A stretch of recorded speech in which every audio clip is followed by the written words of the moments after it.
मंच के माध्यम से और कैसेट के माध्यम से आप लोग बहुत बिरहा सुने। लोरकी भैया बैठ जा, लोगन बैठ जा, कहीं बैठ जा, कुर्सी भी खाली हो, ठंडा लगी, प्रेम से बैठ जा। जेकर एकदम बैठा करना मन करे कुर्सी पर तो जाके यहीं पर बैठ जा, लेकिन कहीं बैठ जा, बहुत ठंडा हो। बिरहा गाना इंटरटेनमेंट है, 2 घंटा का आनंद है, 2-4 घंटा का लीला, और में ठंडा लग जाए, कोई का तबीयत खराब हो जाए तो हम लोग के बड़ा आत्मग्लान हुई कि बिरहा हम लोग गावे गई भैया बीमार हो गई। नहीं ऐसा न हो, आप लोग कुर्सी खा लिए, प्रेम से आगे ले जा, कुर्सी बैठ जाए। तो कमेटी का माना हो कि लोरिकायन खंड का बिरहा हो जा। लोरिकायन बड़ा घुरिया के चलला।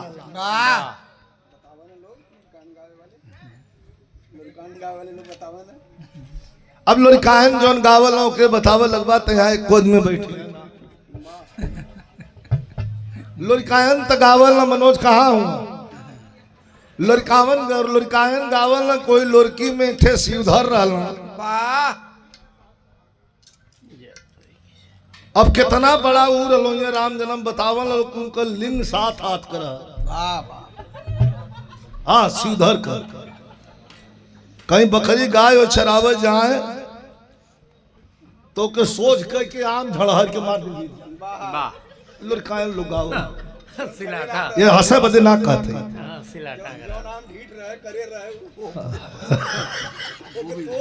अच्छा लपेट के, अरे बार अच्छा। अब लोरकी ये मैं कहो भैया तुम बोलबा लोगन तब हम छापा मार दे 3 मिनट में। अब कवावत हुआ थे के सुना लो ध्यान से। लोरकी में लोरिक कबीरताई जग जाही रही, बहुत बड़ा वीर रहलन लोरी के में कोई शक ना हो। लेकिन धर्म या कर्म दोनों यही हो। जे धर्म करी बढ़िया कर्म करी तो ओकर गति भी अच्छी बने। आज धर्म खराब आ कर्म खराब जेकर हो गए तो फिर ओकरे बदे तो भगवान का दरवाजा भी बंद हो जाला। बड़ी बड़ी लड़ाई जीत के दुनिया में नाम अपन स्थापित कर दलन लोरी। चारों तरफ हाहाकार मचल हो। अब सवाल एक थे उठ गए कि लोरिक तो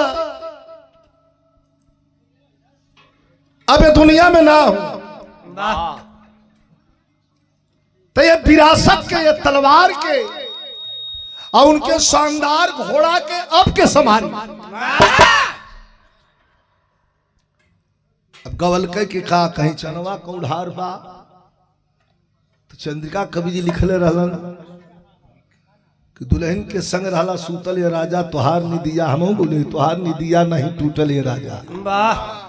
लोग कहला कि लोरी चनवा को उधार कैले रहन, उधार ना कैले रहन और उद्धार कैले रहन।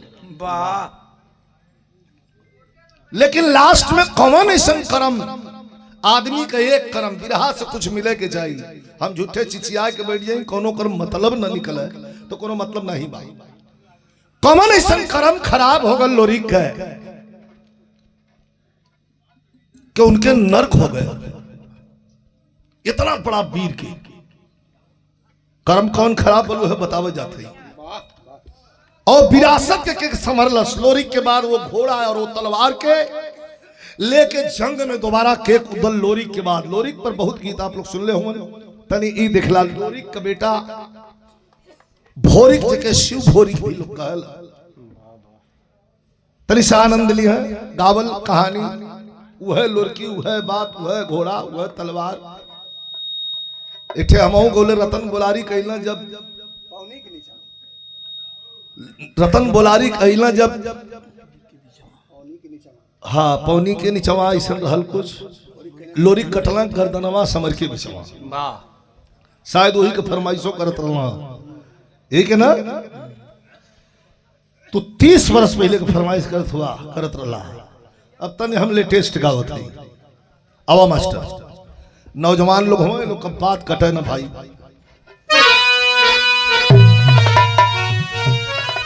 भैया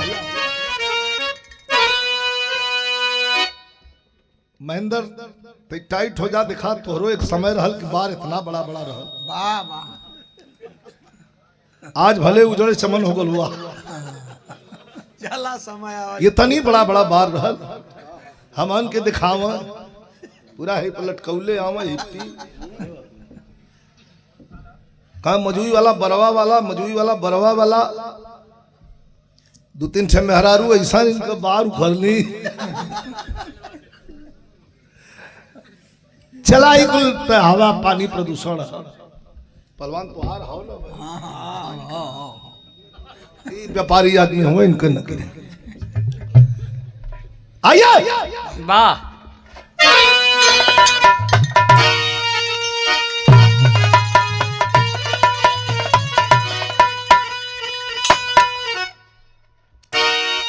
भूमिका भाव हो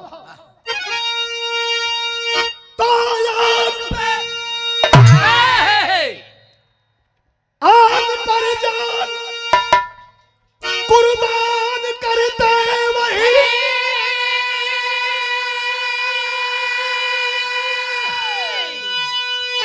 बंद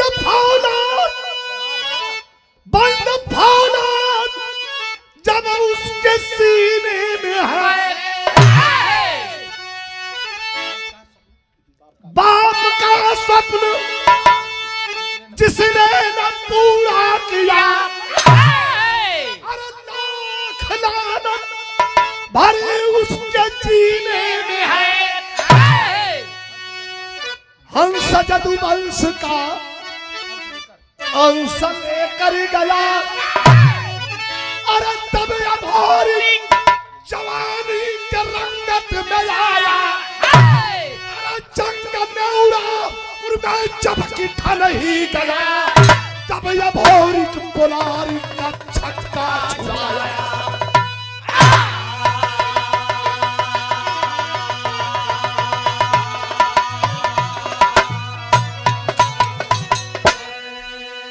लड़ाई में धीरे आवाज में हो भैया, कब्बो काल के ऐसा फरमाइश आजले ते गजले रोज ना गई। अशोक प्रधान आरपीएस प्रधान जीवन भट्ठा मालिक होवन, धीरे धीरे उकुल पहुंचा गलिया हमें पता होगा, लेकिन समय समय से कभी कहा था कि अंश जदुवंश का अंश लेकर गया, तब यह भौरिक जवानी के रंगत में आया। आज जंग नेउरापुर में जबकि छिड़ ही गया, दोबारा लड़ाई छिड़ल, जौने लड़ाई में लोरिक मार देहल गईलन, वीर गति के प्राप्त पौल कैलन। उनका बेटा जवान भयल, जंग नेउरापुर में फिर से ठन ही गया, तब यह भोरिक बोलारिक का छक्का छुड़ाया। बोलारिक कमन रहल, राजा करिया जके करंगा कहल जाला, करिया भी कहलन करंगा भी कहल, वही करंगा करिया का लड़का रहल रतन बोलारी। आई खानदानी दुश्मनी रहल, बाप से बाप का दुश्मनी और बेटा से बेटा का दुश्मनी। तो यहाँ गजल लगल मास्टर सामयिक गजल।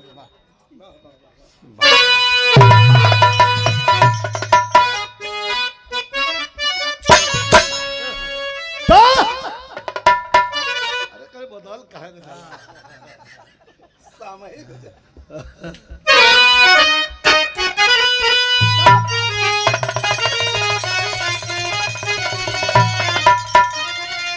तू तो ठीक कैला है।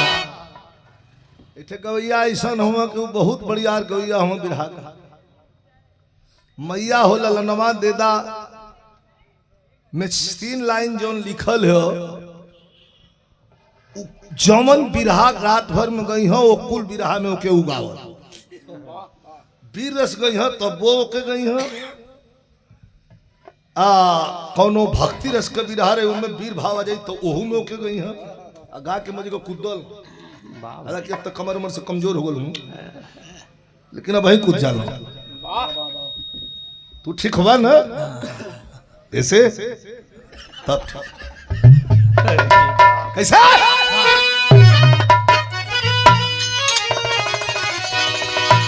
राम जनाब हमन साथी संगे अपने मना बतियाव जाई तो कहाँ बतियाव जाई।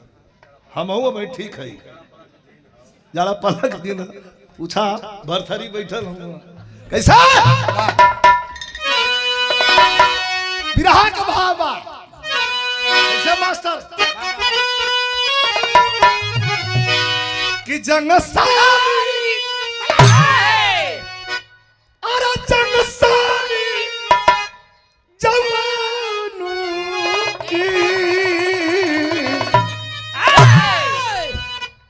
कि अरे जंग सारी जवानों की तलवारों पर पानी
तलवारों पर पानी था, धरती भी तूफानी थी, अंबर भी तूफानी था।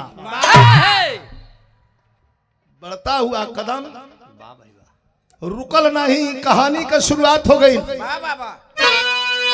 कैसे मास्टर?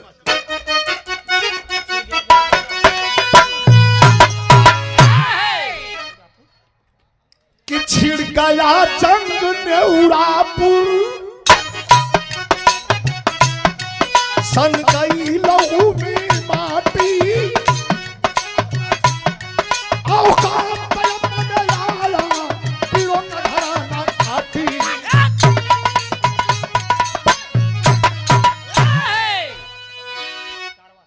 अरे कारवा खत्म कर डाला वीर भोरिक बंदा, अरे रण छोड़ गई दुश्मन, बच गया विजय का डंका।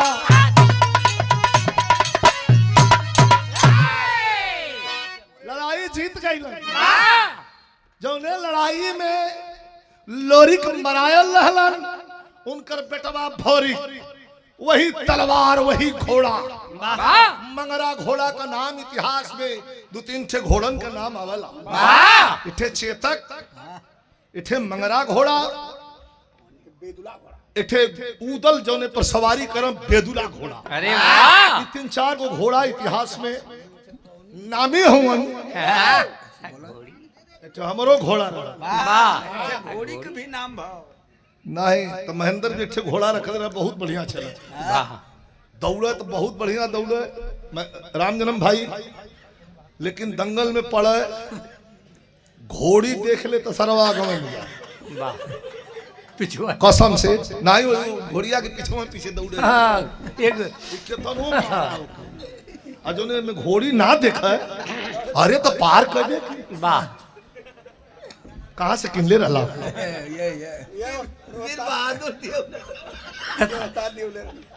यह ऐसा घोड़ा दिया वाला जैसा अपने हुआ वही चरित्र का घोड़ा भी दिवा दिला। हे भैया तीन चार घोड़ा, तनी बात विषयांतर ना हो। तलवार हाथ में उठा के चढ़ल घोड़ा पर लगौला टीका,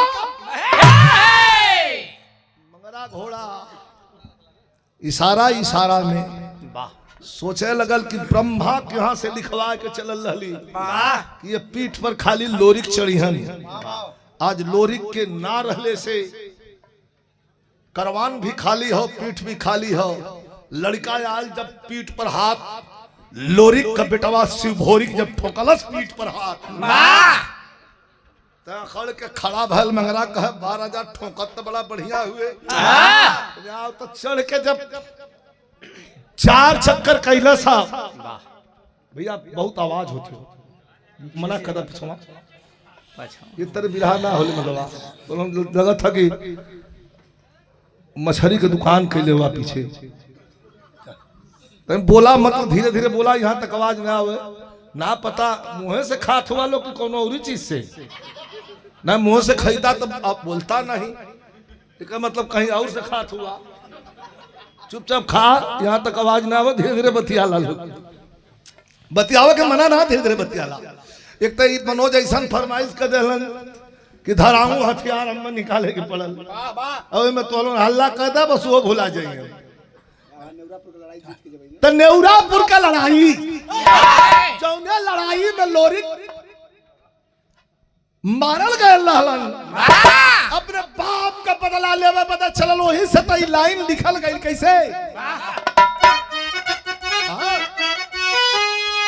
कि कारवा खत्म कर डाला है पीर भोरी पंगा, रण छोड़ के भागे दुश्मन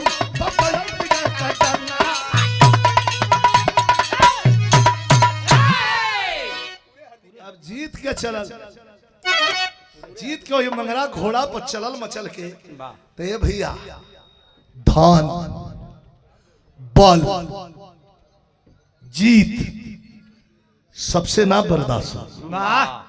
बहुत जने के धन होई बर्दाश्त ना कर पाइलन। कुछ आदमी ऐसा होला कि बल बहुत हो जाई, बहुत बल हो उनके, तो का करिए जानत हुआ, सही जगह पर प्रयोग ना करिए। मन करे तो कोनो गरीब के मार दिया, एक गोजी मर जाए, चल जी थाना में, अब वही में जेल में खात हूँ, उम्र कैद हो गई। आ धन हमारे यहाँ जो रिंग रोडवा जात हो बड़का, गाजीपुर में एक जाने का पूरी जमीनिया वही में चली गई, रुपया बहुत मिलल, 1, 2 लाख 4 लाख 1 करोड़ 2 करोड़ ना 17 करोड़ कुल जमीन चल गई। और बेचारू पढ़ल लिखल ना रहना, घूम घूम रोमा हमार जमीन सरकार कुल ले ले। एक जने लगे कहला कार छुआ ई कुछ राढ़ा जामल लई जमीन कौने काम कल, 17 करोड़ रुपया तोरे खाता में आई ले। कहला ई कितना होली भैया, ई रुपया कितना होले? कहला 100 50 का गड्डी सरिया के आ तोरे कपार पर लाद जाई तो दरिया झाड़ा फिर देगा, उतना होले। अरे बाप, कहला नहीं देखा जे पढ़ल लिखल ना ओकरे संगे कुछ ऐसा ना बतियावे के पड़ल। गई न जाए के मैनेजर, बैंक मैनेजर से मिलो, आँख का आंसू रुकते ना हो, एक ठे पोछा तो एक ठे बहे लगे। मैनेजर साहब कहला क्यों रो रहे हो? कहला साहब कुल जमीन हमार कुल ले लो। कहला बहुत रुपया तुम्हारे खाते में है, 17 करोड़। त्वार पर 2-3 पुस्त बैठल खाई, चिंता मत करा, कहीं देख के किन लिया जमीन 2-4 करोड़ का, कुल बचल नहीं। समझा बुझा देहलस, तैला सब्जी वब्जी कीन के लेके घरे, तैला मेहरारू के कहना लिया पहले कपार पर तेल धर। कहू काहे हो? करे तो ना जनती 17 करोड़ हमारे खाता में हो। चूल्हिया तर खाना बनावत ओहू जब पहुंचो कहला सुन ली 17 करोड़ हो। कहला अच्छा ठीक है, परोसा गई तो जानत है तनी घिउआ डाल 17 करोड़ हो। सूतलना तो बेहरुआ के उंघाई लग जाता, ये क्यों नहीं मार के जगह में करे सूत गईली 17 करोड़ हो। मेहरारू जाए के सूत गई हो, दूसरे खटिया तो मार 17 करोड़ आई बिहान भैले 8 बजे ले सुतल हूँ, जब जगावे गई तो मर गल तो सोच के खाली जगावे गई तो 17 करोड़ लेके मर गई हूँ। यह कहली है हम की धन बड़ इज्जत बाजार में परेशानी तो हुई। हाँ परेशानी नहीं हम समझा तो परेशानी हुई, आज का पूरी छूट गई तो परेशानी हुई। देखा हाँ आवेदा आवेदा ठंडा बहुत ज्यादा है, व्यवस्था भी हुई, हाँ ये बात है। कुलधार तपावन भी हुई। कोनो बात ना, बैठ जाइए भैया, कुर्सी खाली आप लोग बैठ जाइए। वाह वाह वाह आवाह बाबा ये भैया लड़ाई जीत के जाओ। आज आप जीत के लड़ाई लोरिक के बेटवा शिवभोरिक चलल में आज यही बात बैठ बैठ जाला बंदा। कैसे चलन मास्टर उठाला तनी सा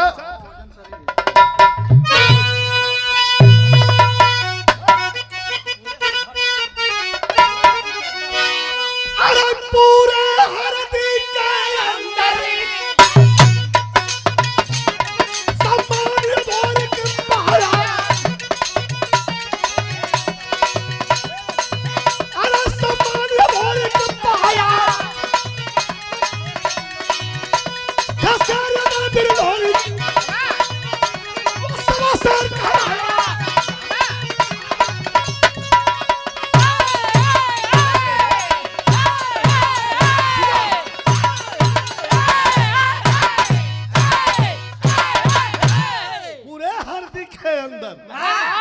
हमारे मिस्टेक, आप लोग का मिस्टेक ना। सम्मान्य भोरिक पाया थे शेर अगर बिरलोरी तो वह सवा शेर कहलाया। चारों तरफ भोरिक का लोरिक के बेटवा का डंका बज गया। अरे वाह कि अरे जौने लड़ाई में वीर लोरिक वीर गति के प्राप्त कैला, वो लड़ाई के उनका बेटवा जीत गए। अरे वाह आय के हरदी में अपने जमुनी माई से टीका लगवावत हो। वाह लगवावत का टीका दिखा ये घमंड एक लड़ाई जीतले। मंगरा घोड़ा पर से उतर के गोड़ छू के माई के कलश के माई कौने देवी के हमार बाबू पूजत रहलन।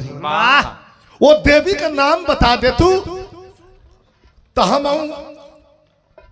अभय वरदान प्राप्त कैली। वो देवी के नाम बता दा तले जमुनी रोवे लगल, तर्ज कबन लगल।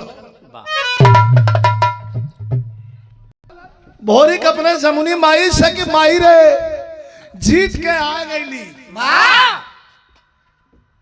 आंख में आंसू हो, दिखे में एकदम लोरिके मतीन लगत है टू कापी। जीत के आ गईली माई, लेकिन एक चीज का मलाल हो। कहा कौन मलाल हो? कह मलाल ये बात कहा कि कौने देवी के और कौने मंदिर में बाऊ पूजा कैलन कि उनके अभय वरदान का प्राप्ति भइल। दुनिया में कोई उनके सामने खड़ा हो वाला नहीं रहा के कौन वो मंदिर हो। रोवे लगल जमुनी कह के रे जवन हुआ तो उनकरा का उनका नहीं नहीं बतावा कि वरदान प्राप्त करके बाबूजी हमार नाम कमैलन और हम वही देवी का पूजा करब। अब वरदान प्राप्त करके बाबू से भी बड़ा नाम कहल चाहत है, अब बाप से भी बड़ा वीर बनल चाहत है। जमुनी रोवे लगल का कलश तर्ज कमन लगल मास्टर।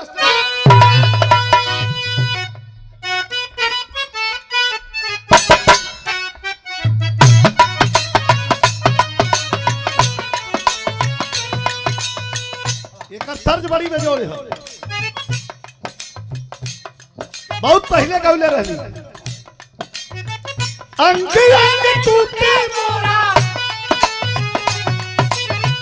अंग अंग टूटे मोरा, दर्द बदनमा में काहे ना आइला सैया, काहे ना आइला सैया, अरे लौट के बदनमा में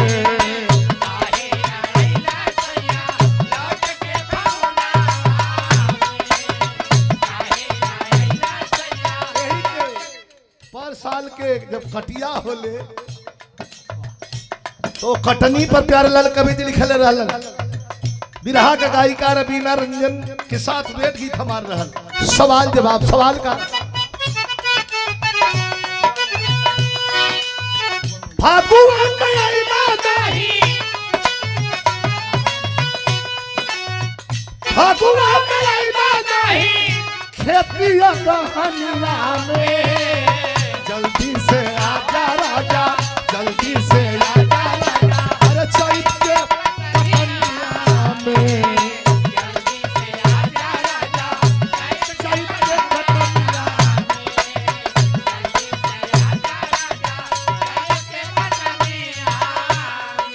जमुनी रोवे लगल कहला ए बेटा सुन हथवा चलाना चाहे तो अपने बाबू का मत दाजा करा हथवा चलाना चाहे जरत या दहनवा में जय बाबा जाए बेटा जय बाबा जाए बेटा अरे वही उजरी बनवा में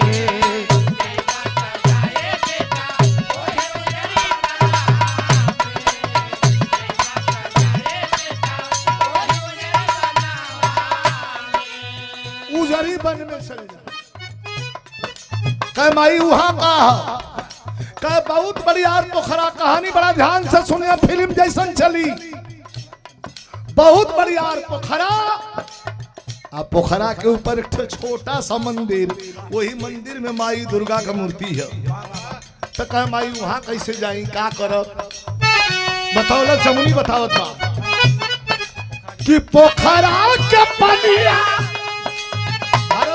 पोखरा कबो कम पानी ना होला अपने लोरिक के बेटा शिवभौरिक से जमुनी बतावत बा चल जा अगर वीर बनल चाहत हुआ लोरिक बनल चाहत हुआ तो पोखरा के पनिया से घोड़ी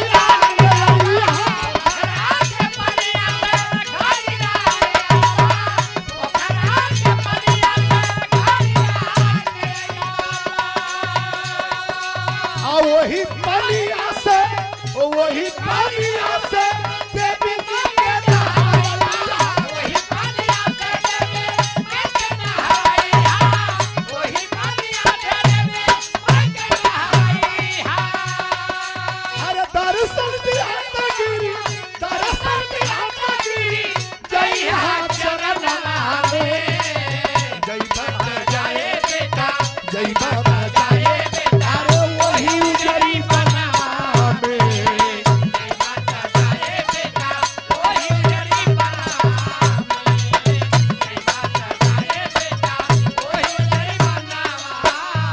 बहुत बढ़िया पोखरा वही पोखरा के ऊपर मंदिर और वही में तोरे बाप के हाथ का फेंकल सोने का घड़ा जौने घड़ा से माई दुर्गा का जलाभिषेक कर वही में फेंकल हो घड़ा। एक बात बता दई कि उस सोना का घड़ा पा जाइबा बेटा तो जान जा कि अमरत्व तो मिल गल तो कि वही घड़ा के पानी से देवी खुश सोले तोरे बाप का फेंकल हो हाथे का घड़ा। लेकिन एक बात जा जब घोड़ा पर बैठलन दौड़ के मंगरा घोड़ा पर देखा जवानी तो जवानी होले जवानी के जोर में आदमी थोड़ा अटपट सटपट करला लेकिन जब ओकर उम्र ढलानी पावेले तो ओकर तजुर्बा हो जाला तो जहां जोर का काम हो वही जो जोर लगाई बेमतलब का जोर ना लगाई तो आज जवानी हो बेटा दौड़ के मंगरा घोड़ा पर चलल मरला शेर कह चल जल्दी उजरी बन लेके मंगरा घोड़ा चलत जरूर सोचत है कि एक सवार भूत सवार है लोरिक बनी लेकिन जब वही घोड़ा पर बैठा रहा तले जमुनी कहलस का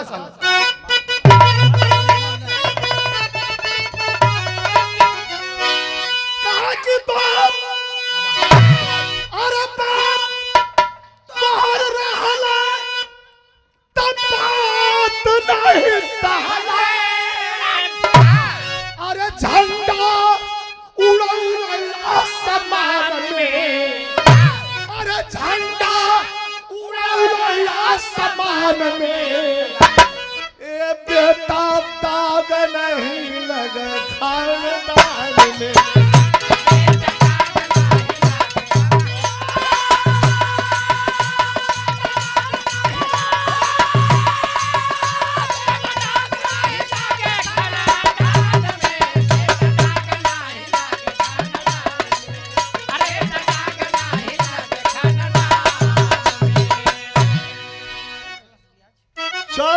कह माई चिंता मत कर।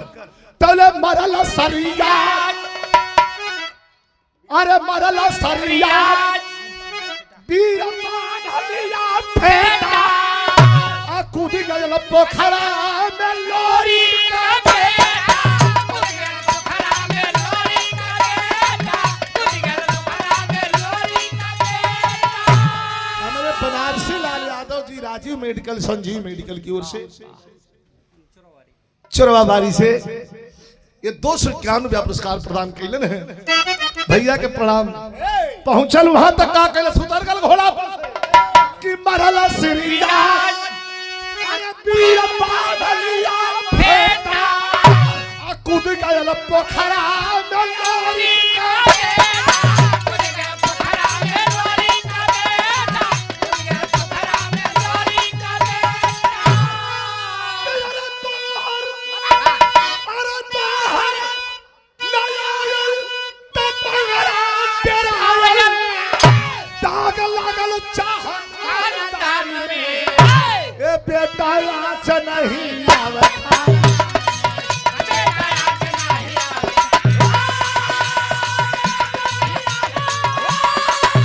बेटा आग नहीं लागे खानदान में, बेटा आग नहीं लागे खानदान, बेटा आग नहीं लागे खानदान।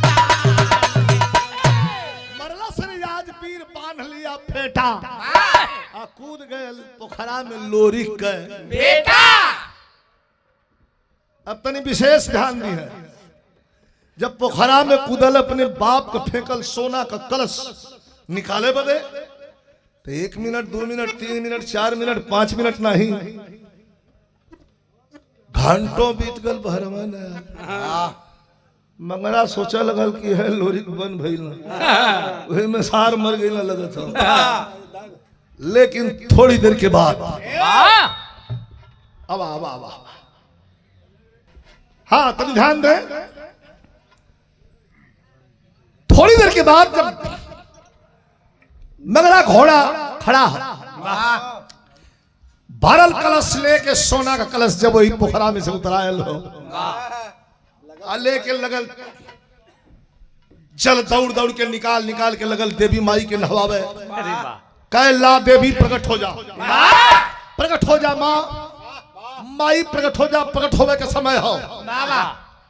ये भैया 1 घड़ा 2 घड़ा 3 घड़ा 4 घड़ा 5 घड़ा 10-20 घड़ा, लेकिन तन को सग बगाते न कहा कोनो माई है। मंगरा और हंसत बा अपने मां।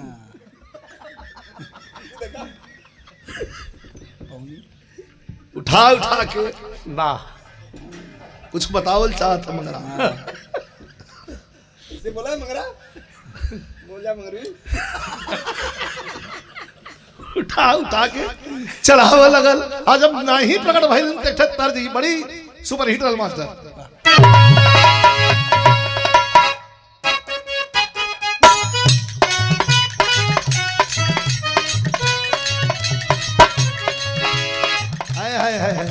अरे लिपिया माई का श्रृंगार भी हो, यहाँ भी सेट करत है बा। लिपिया के डरिया के दुनिया बनलता,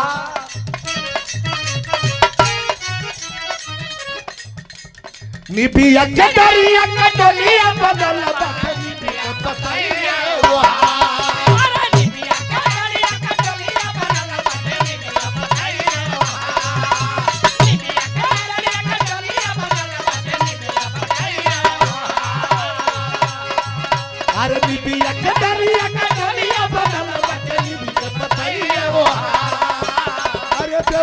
से चलनी वाली हो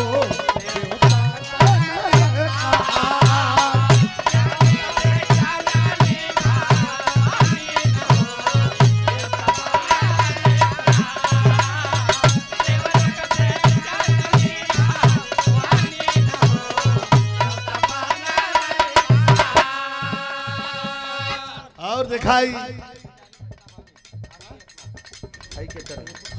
पानी चढ़ावत चढ़ावत थकल तो का कहे थोड़ा ऊपर वाला थोड़ा सा पीस रखा का है हम जाना था अरे मोरे खाना दानावा का तू ही पूजा मान बाड़ू। रोवे लगल कहा कहे ना प्रगट होते हूँ। मोरे खाना दानावा का तू ही पूजा मान बाड़ू, तू ही बाड़ू जीवन आधार।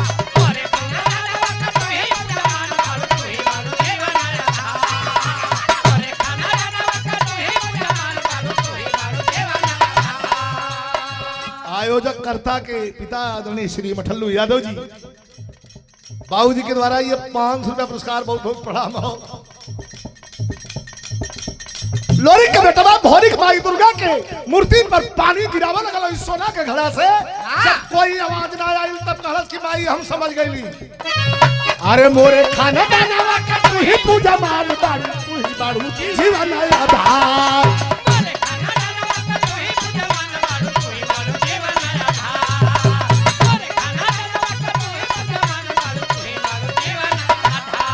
अरे मोरे खाना दानावा का तू ही पूजा मान बाड़ू, तू ही बाड़ू जीवन आधार। जल्दी से प्रगट हो जा दुर्गा माई हो, जो है बेटा तोहार। जल्दी से प्रगट हो जा दुर्गा माई हो, जो है बेटा तोहार। जल्दी से प्रगट हो जा दुर्गा माई हो, जो है बेटा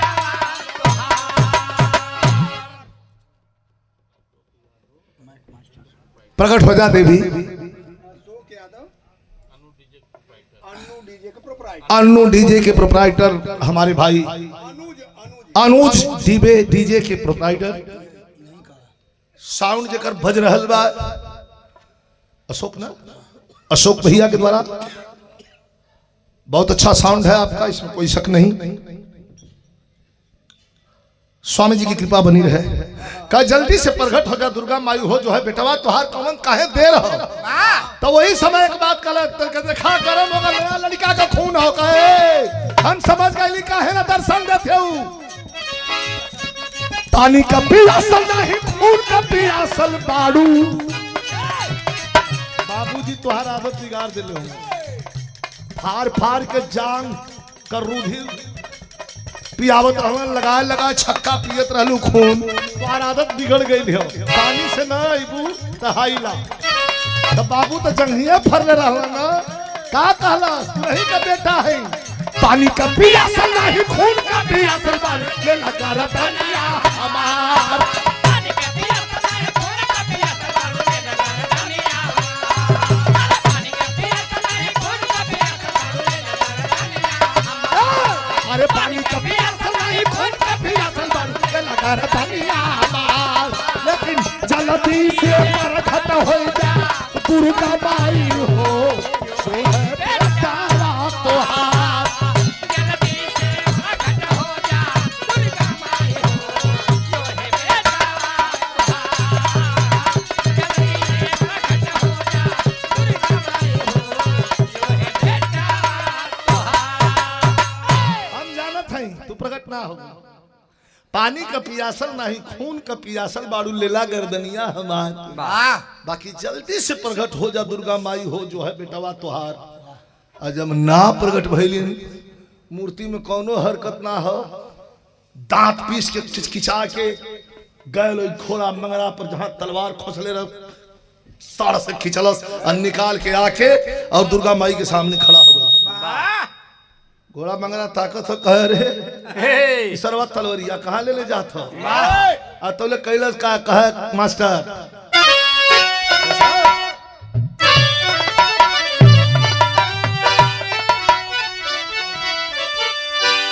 कभी कहा कि लड़ाई क्या करे बूते पर होई। अरे लड़ाई क्या करे बूते पर होई। अरे गर्दन काट पीर चौड़ा पर दिया चढ़ा।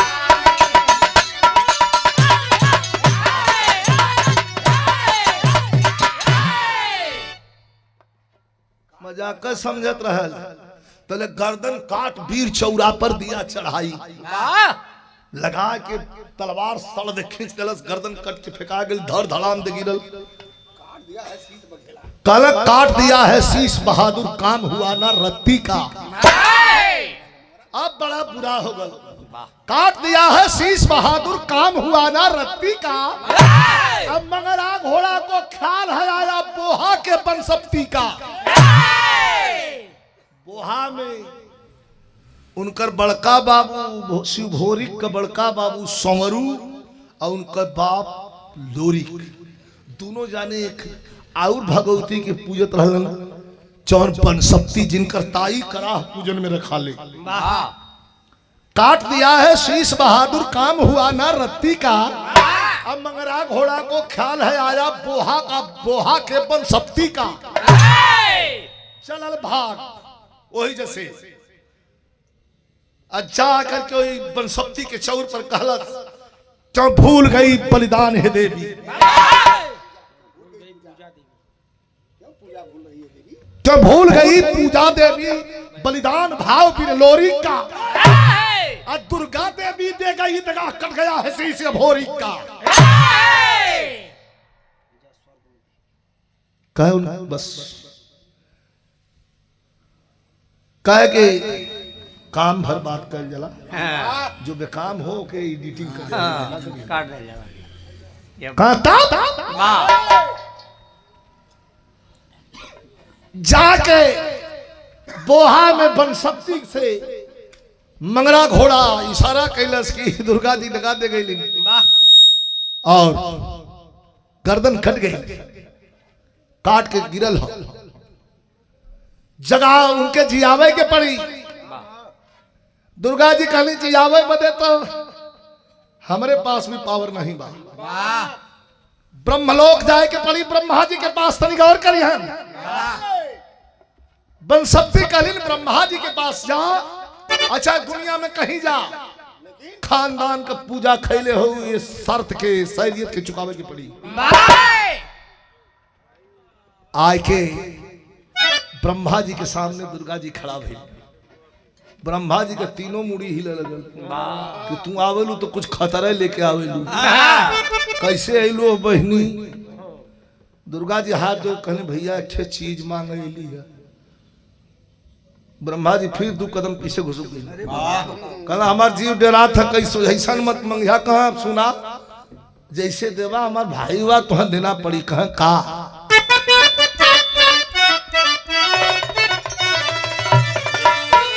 ताचा थरे बहन तो दुर्गा माई ब्रह्मा जी से कहले कि भोरिक के देता जीवन दोनों, वही भोरिक के देता जीवन दोनों,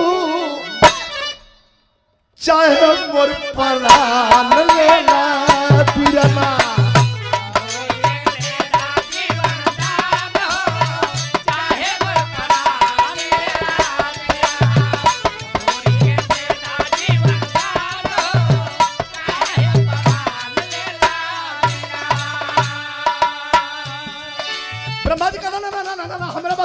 सुना अरे मनली ना बात हट कैली महारानी,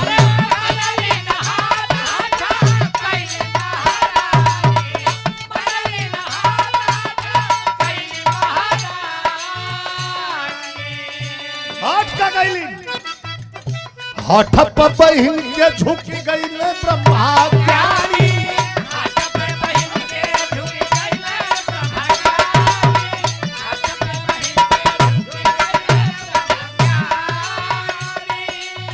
ले जा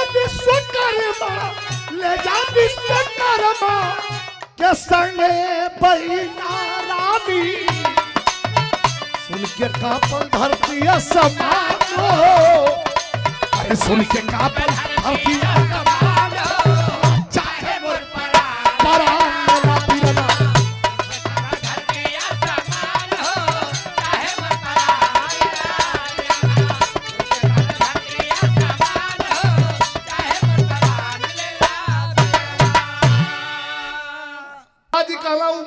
काट दिले हाउ कैसे जी, कह चाहे जैसे जी ओके जी आवा, कहे विश्वकर्मा के ले जा, यह कुछ उपाय करी है। विश्वकर्मा जी से दुर्गा जी कहली कि चला आओ माँ तनको टाँव कोयला तो धय के तोहर दाढ़ी हिला देबे विश्वकर्मा जी कहा देखा इधर दरिया लगलू हम दबेर ब्रह्मा जी कहला बहन है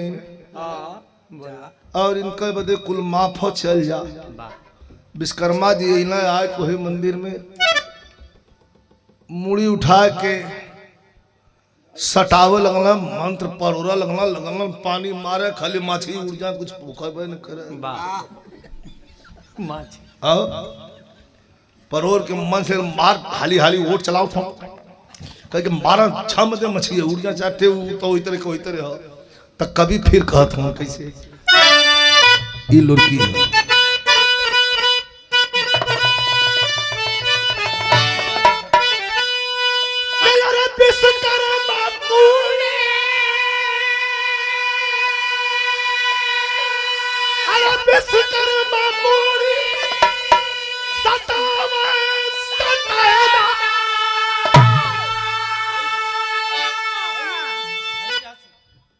विश्वकर्मा मूड़ी सटावे सटेना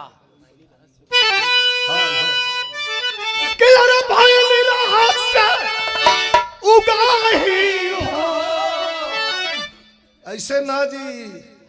दुर्गा जी विश्वकर्मा जी को ला ला ला करके तकले कहा कैसे जी बाबा का कि दूध मोके पर मजरी का कि दूध मोके पर मजरी कहे चाहिए हो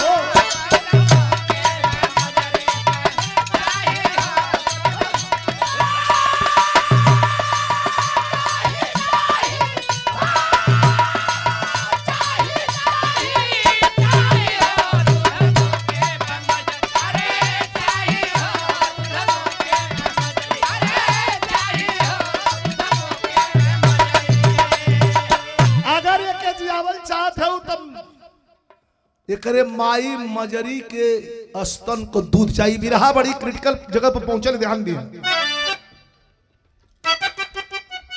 कहा कि मजरी का दूध तले बुढ़िया का भैंसवा अरे बुढ़िया का भैंसवा बना के दुर्गा माई अरे मांगल दूध मजरी के लगे जा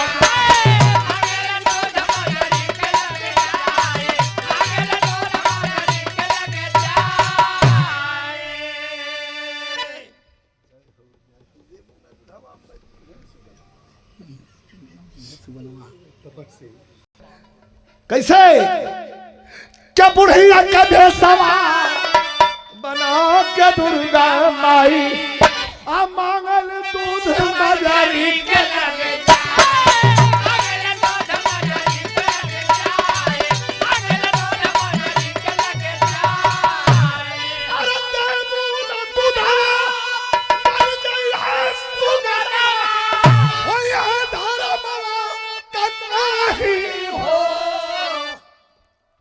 जाके मजरी के आगे पुरनिया अवस्था रहा। दुर्गा माई बुढ़िया के भेष में पहुंचे कहन कि दूध अपने स्तन का तैसा दे दा हमारा लड़का तोहार मर गल देबू ना दूधवा मर जइह सुगनवा होई धर्मवा का नहीं हो। लाइन बड़ी बढ़िया कवि लिखत हूँ। दुर्गा माई बुढ़िया के भेष में है और उतना बुढ़िया के भेष में मजरी खड़ी हो। दुआरी के भीतर मजरी हो, दुआरी के बहरे दुर्गा माई बुढ़िया के वेश में है। लेकिन मजरी सोचल उमर पुरानिया मजरी सोचल उमर पुरानिया अरे मन गलनिया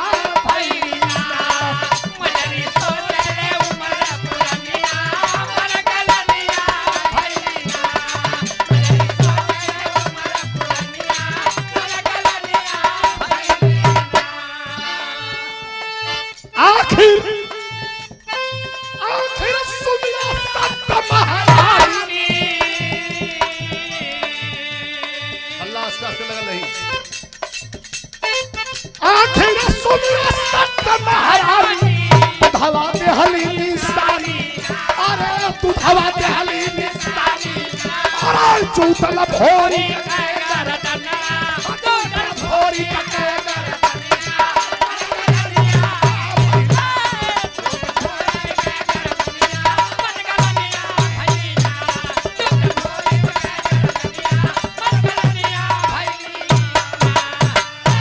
आखिर सुमिरा सत्य महारानी बुधवा देहली निशानी ना सो सत सुमिर के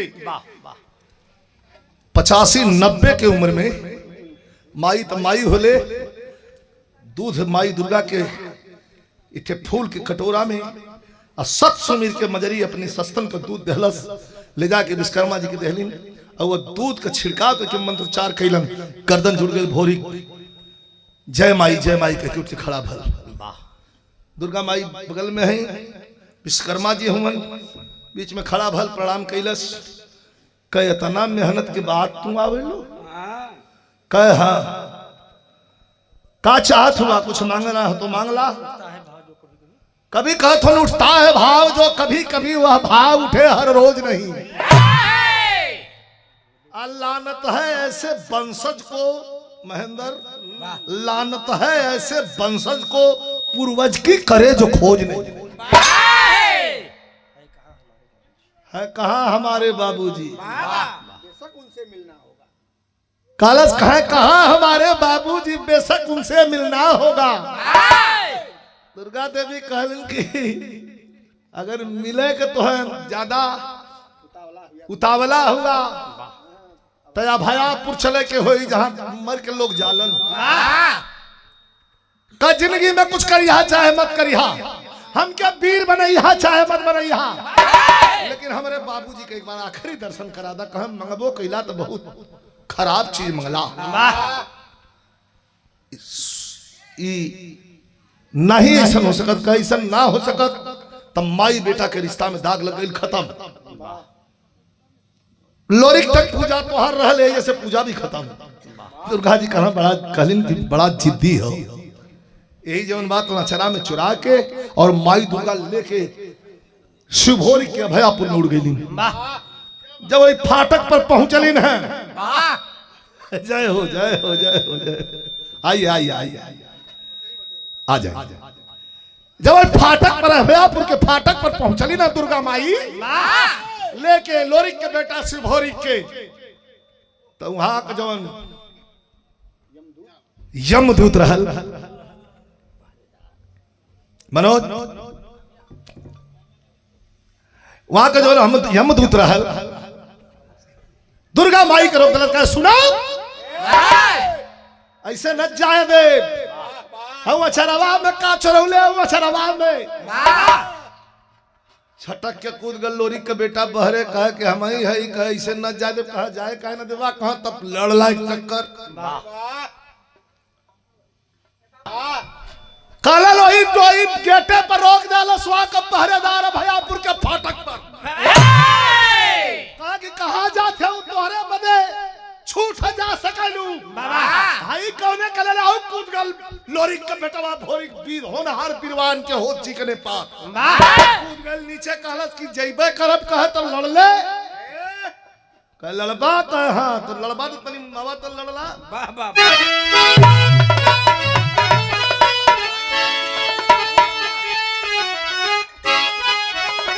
भयापुर के फाटक पर मरलस नहीं अरे कहा ये भोरी अरे कहा ये भोरी भाग जा कतहु लम्मा मम्मा का लड़बा अब बोलई में आवत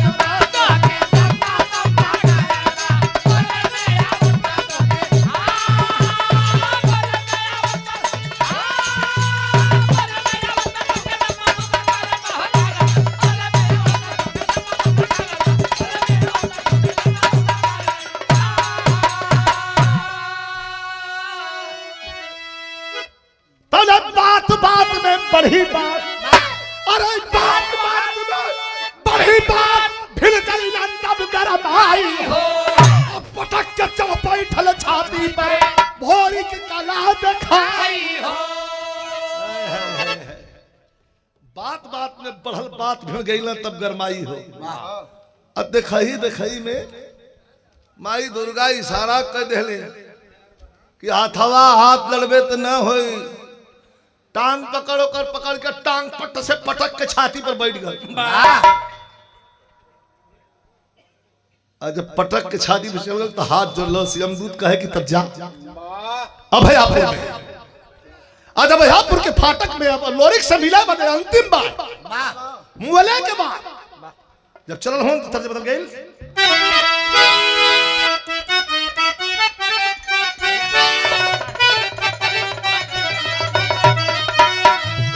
कहा कि होला टनकार झाना, होला टनकार झाना कार दुनिया ये भैया।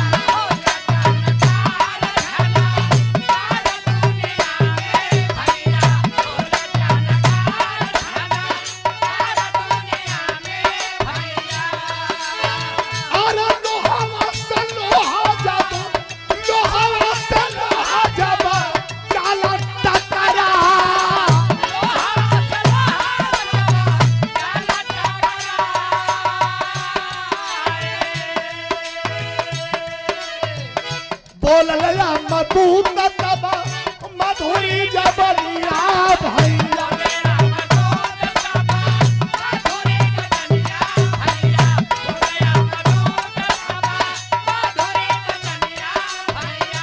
चल जाए बेटा नहीं रोकत कवनो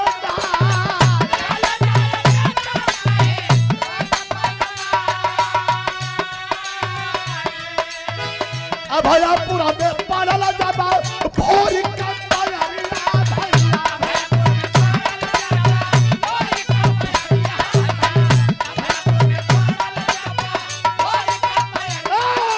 अरे देखला सुगदाना नजरिया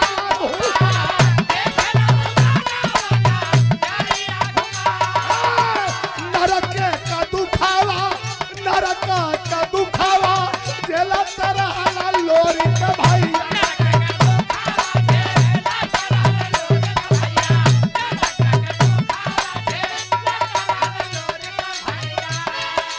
अरे खड़ा होके ललना रोवाला दिलखा।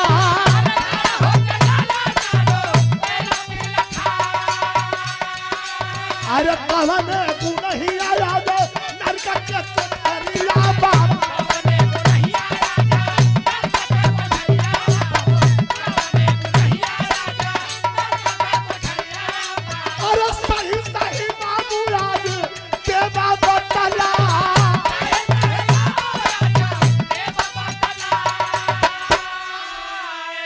और हमारे खेसारी भैया के फिर पुरस्कार है।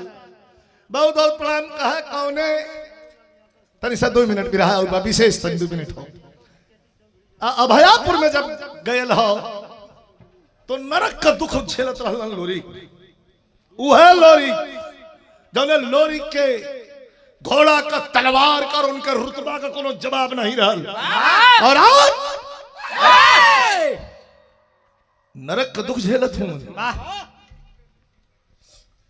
पूछलस भोरी कवन ऐसन गलती कैला। भैया भैया थोड़ा ध्यान 2 मिनट। कवन ऐसन गलती कैला बाबू कि नरक का दुख झेलत हुआ।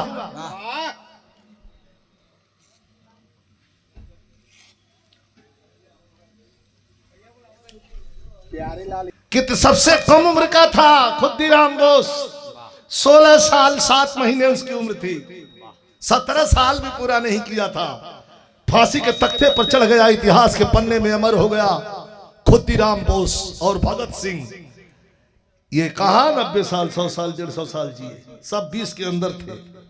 20 22 25 यही ना। लेकिन देश के लिए जो मान और मर्तबा बना करके चले गए, पूरा हिंदुस्तान उसका कर्जदार है।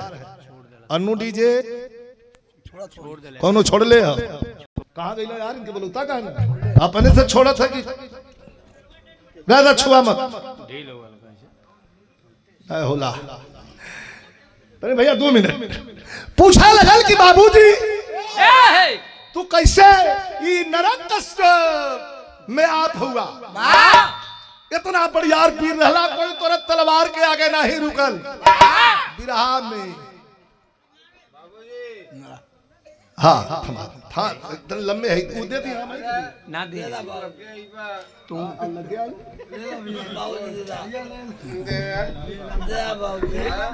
दा बाबू दा अरे दम फूल फूल वैसे बोलो माथा गरम होता जल्दी नाम बताओ। नाम हो यदुनाथ सिंह लालजी सिंह भिटारी। दू जाने का नाम एक का नाम होला अच्छा नाम दोनों जाने का जदुनाथ सिंह लालजी सिंह और लालजी सिंह भिटारी। जा बैठ जाए माल एडवांस हो ना। हाँ वैसे तो बोलना पाओ तो नहीं ठीक है कोनो बात ना भैया का प्रेम बहुत थाम लो भैया कितना प्रेम है भैया का। तो अरे क्या बात है यही अगर मूड में चल जाता घरे में। बने बने पैसों ना करता और हिमांशु दुबे सिक्योरिटी मैनेजर जौनपुर भैया के द्वारा 100 रुपया पुरस्कार। तो वही जब सवाल लड़का कैलाश अंतिम हो विराग और कल सवाल कैलाश तो लड़की के विराह में सबसे पहले सुपर कैसेट टी सीरीज से लड़की का शुरुआत हम कैली और लड़की के विराह में लड़की ओकर रूप तन से चेंज कैले रही।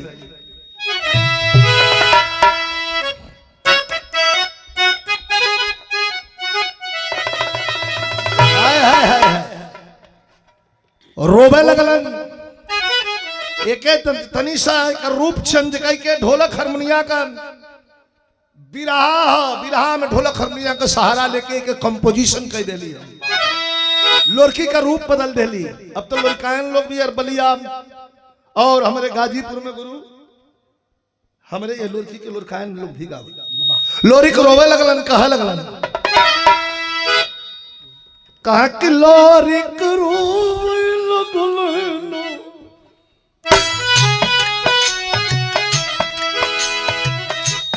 लोरी करो लगलना आप चलिया सुन के बाबू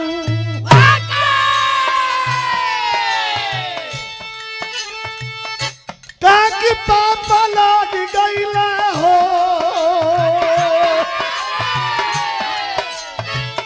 अरे पापा लाग गईला हो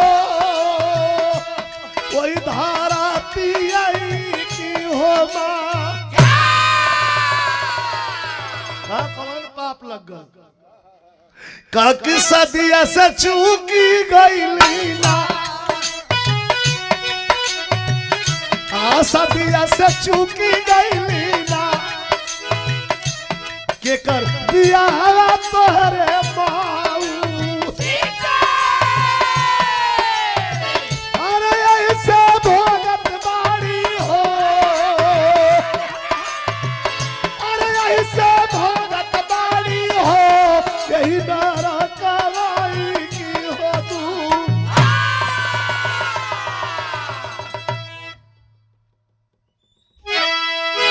तौले भारिक कहले कि ये बाबू है बिगाड़ गइल हो अरे जवनिया कैसे मारा कैसे डूब गइल हो आई नवारिया हो तो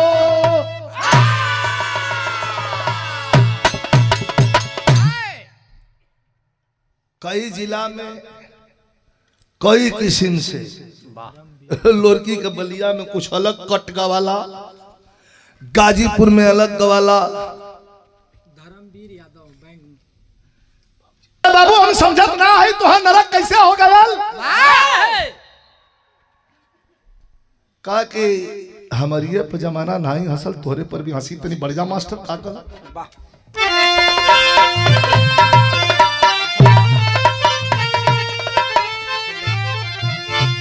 कहा कि हसल जमाना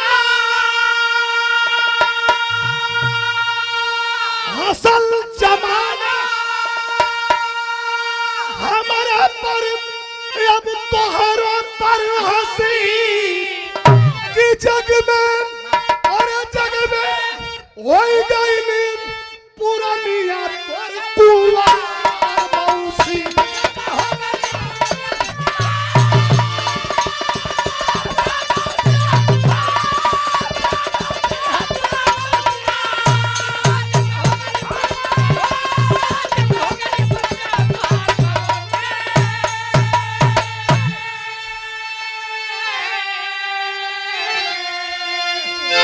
यह बिरहा का मेन सारांश हो। लोरी कोई नरकवे में से अपने लड़का से भोरी से कहलन कि असल जमाना हमारे परी नरक में काहे है काहे कहा तोहरे माई का गवना करवाए के जब लेके चलल रहली तो डोलिया में थे तुहार मौसी कम्मा उम्र का नाम रहे ओकरे अनुपी पानी पियावे बदे आइल बैठल चली आइल गौरा हमरे घरे और आके यही जे रही गई।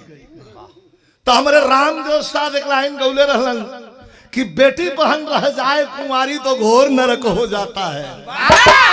असल जमाना हमारे पर अब तोहरों पर हंसी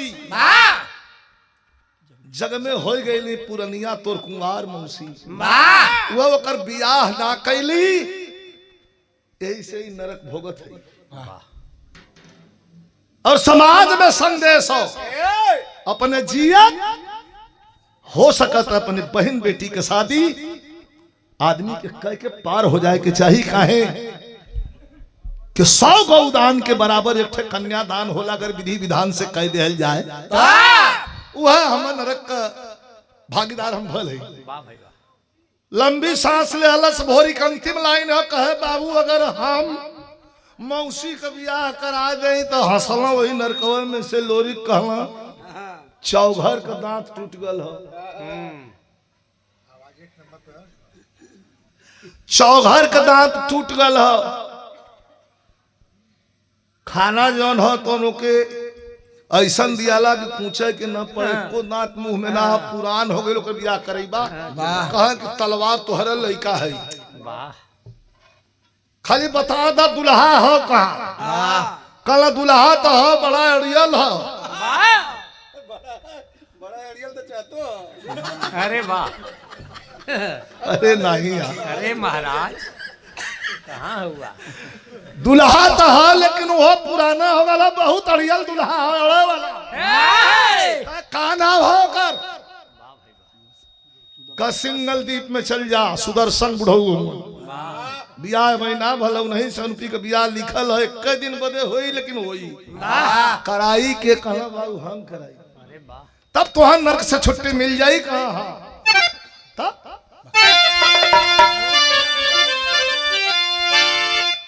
पहुंचा सिंगल द्वीप में भोरी कैला अनुपी मौसी का शादी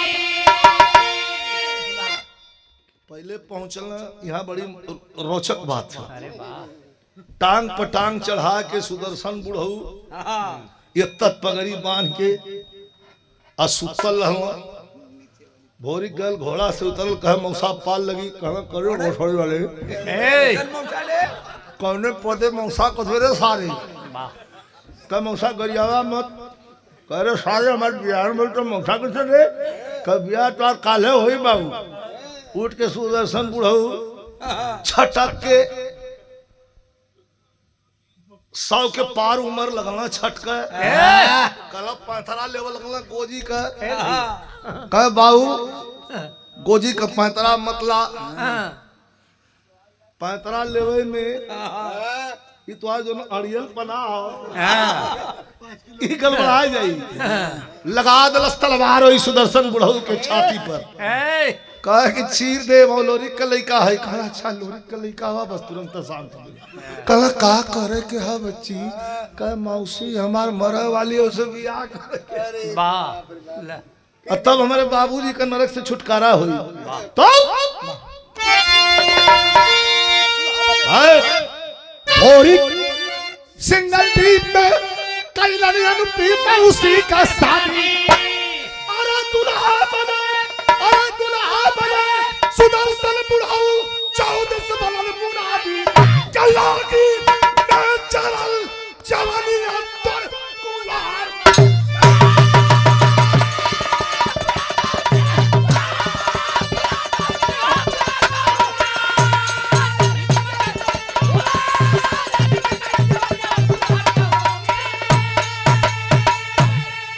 लोरिक सिग्नल द्वीप में कैलन उनकी मौसी का शादी। दुल्हा बने सुदर्शन गुढ़ऊ 34 बदल मुनादी। आगी में जरल जवनिया तो कुंवार मौसी। जवानी तो कही आग में जर गई। 6 महीना में अनुप्रिया सुदर्शन दोनों जने मर गई। लेकिन ये बीच में खूब टानिक पिए हैं अपने में। का पिए न उनके दांत न उनके दांत। अब टानिक पिएंगे का पिए हम ना जाने। अरे वाह आ तू गुरु तू अकाल बरत कितना जनबा है कि क्यों जनबो नहीं। ना डॉक्टर ये लोग घर बैठो ए भैया तब जाके लोरिक के नरक से छुटकारा मिला। वाह वाह गुरु बिहारी गुरु गणेश गुरु रामलाल की लीला। रामदेव चंद्रिका कवि का जोर कोई लड़ाई क्या करे पूते पर होई। लड़ाई क्या करे पूते पर होई कि जई प्यार लाल रामा का गुजर सहना।